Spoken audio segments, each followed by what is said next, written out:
just walking, but you're going on an incline.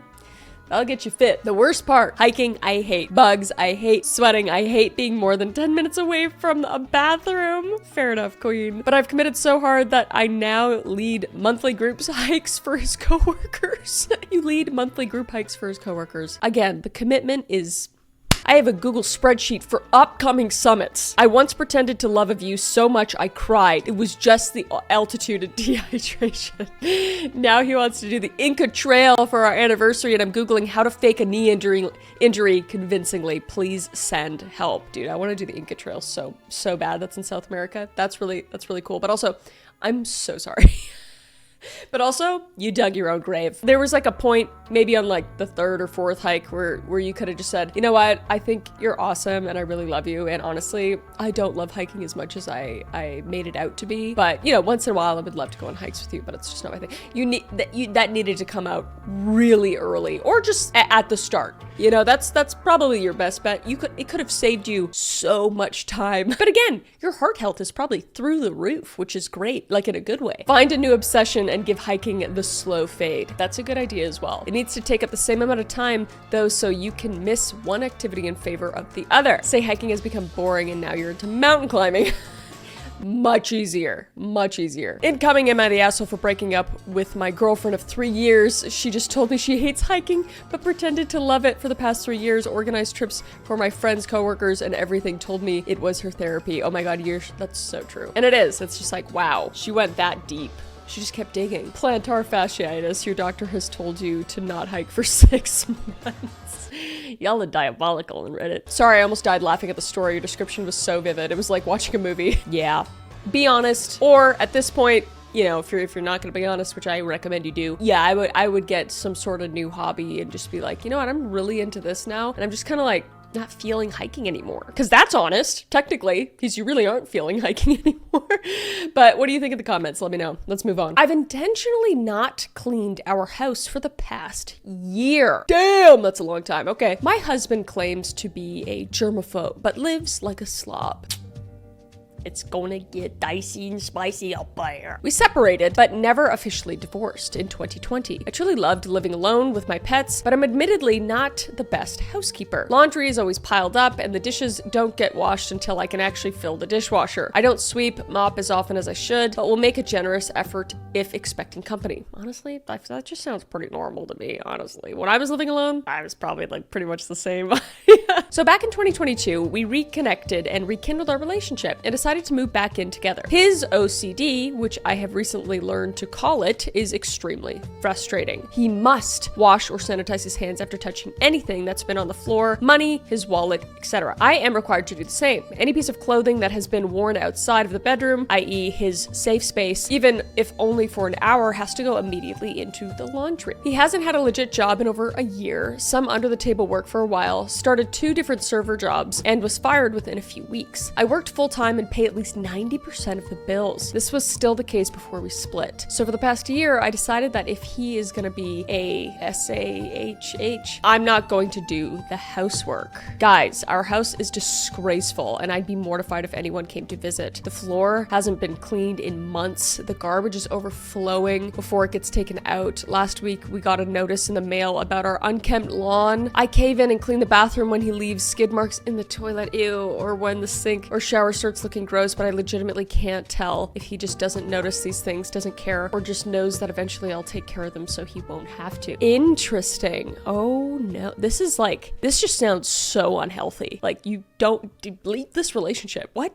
You guys shouldn't be together. That you were right in 2020 to split up, because this is clearly an unhealthy relationship. Like, I understand the OCD part of his things. Some people have that, and you need to be able to, you know, compromise and be okay with that if that's the way that he wants to live. But him basically using weaponized incompetency, because that's what he's doing, just being like, I'm not gonna clean up because I know she will, which I think that's what it is. Somebody got mad at me because I used that term wrong in the last video, which I'm sorry, I don't know. The one person's compromising more than the other, but then you're also like doing this weird thing where it's like, who's gonna give in first? And that is so unhealthy in a relationship. This is bad. Leave each other, basically. Girl, he ain't it. Yep, pretty much. This sounds like some passive weaponized incompetence. Okay, yes. I got it right. Dude knows he's living in a shithole, but doesn't care to do anything because he doesn't do anything about it because he knows you eventually will. Exactly. I don't know, after a year, I doubt he expects she will clean. Sounds like the dude's mentally ill and has failed to adapt professionally or domestically, resulting in her being understandably frustrated. I'm not really sure there's a bad guy to be angry at here. I mean, that's fair too. Like, clearly, he has like some sort of OCD with like having a safe space and needing to sanitize and not letting you wear clothes outside after an hour, you know, all that kind of stuff. And maybe he's just okay, and maybe he's depressed, maybe he's okay with living in, you know, a dirtier space, which I understand as well. I've been in those situations, not for a year, but that's fair as well. I just think that this relationship isn't healthy and that he probably needs to go get help and you probably need to go back to living with your pets, I think. Oh, I like this. His mental health isn't his fault, but it is his responsibility. True that. You know, you can't necessarily, I mean, of course it can be an excuse for some things, but you don't want to make it your entire being, hopefully, which it's hard not to when you're in it. But yeah, he needs to take care of that because it's just not a life. You guys aren't living a life, you know? Remember when you split from him and were happier? Yeah, that was a good call. Do that again. Yeah, pretty much that's what I said. So I think that's pretty open, closed and shut case, but let me know what you think down in the comments below. Let's move on. I broke my left arm on purpose and it did the job. What? Okay. When I was 12, I broke my arm/wrist intentionally by falling on the stairs at school. I'd been really dizzy and having a lot of headaches, and I was fairly sure I needed glasses, but my mom wouldn't listen or take me to the eye doctor for some reason. I had broken my right wrist already, so I knew what it felt like, and I knew if I was more severely injured, they'd be forced to address the situation. Oh, what a terrible situation. I knew I needed to do it at school when there were cameras and witnesses and no one could accuse my parents of anything sinister. So I waited for a day when I knew one of my teachers would let me leave mid-class to go to a different floor. I threw myself up the stairs, tore a bunch of cartilage in my elbow, and shattered my growth plate in my wrist. Oh, you chucked yourself, holy shit, and got an eye doctor appointment. Oh my God. I see. Sorry, I was confused. I was already an injury-prone kid, ADHD, special awareness for the win. This did not get massively better, unfortunately, LMAO, so no one questioned it. I hated my glasses, think aggressively unsexy librarian, but I needed them, and as much as I regret the lengths I went to, I'm glad I got them finally. That's actually just so sad that you couldn't see properly and your mom wouldn't take you to the doctor. I'm so sorry. Like, for that to be a thought that comes across a child's mind, to be honest, I tried to do a really similar thing. I think I talked about this on Selena Spooky Boo's and I's podcast, Can't Sleep. If you don't know Can't Sleep, you can go check it out right there. We talk about random shit and we ghost hunt. But I wanted to break a couple of my fingers so I didn't have to play basketball anymore because I hated basketball. But my parents said, you can't quit basketball, you can't quit things. But anyway, I didn't do it. I just like bruised them really bad because I tried to slam them in a door. I was actually asked my sister to, but she wouldn't do it. Anyway, and you gotta take care of your kid. You don't have kids if you're not gonna take care of them and take their, you know, feelings into consideration or their sight into consideration.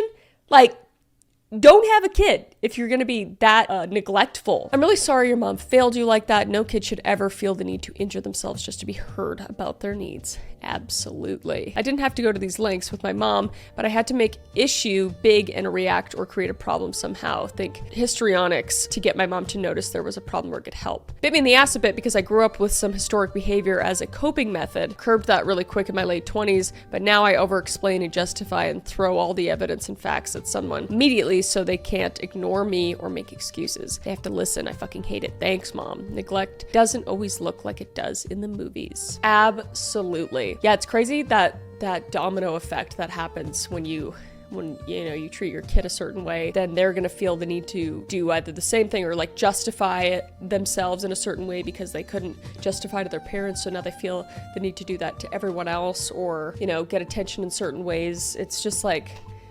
It's just so sad. It's so sad. So many people go through it. Holy shit, you enlightened the fuck out of me. I've been very vocal about when I'm not feeling well my whole life, but I never really gave it much thought as to why. Now I'm realizing that I had to do that excessively to be maybe heard and taken care of. I almost died when I was 9 or 10 from mononucleosis because no one would take me to the doctor. It was so bad they thought I had leukemia at first. My head is spinning. Damn.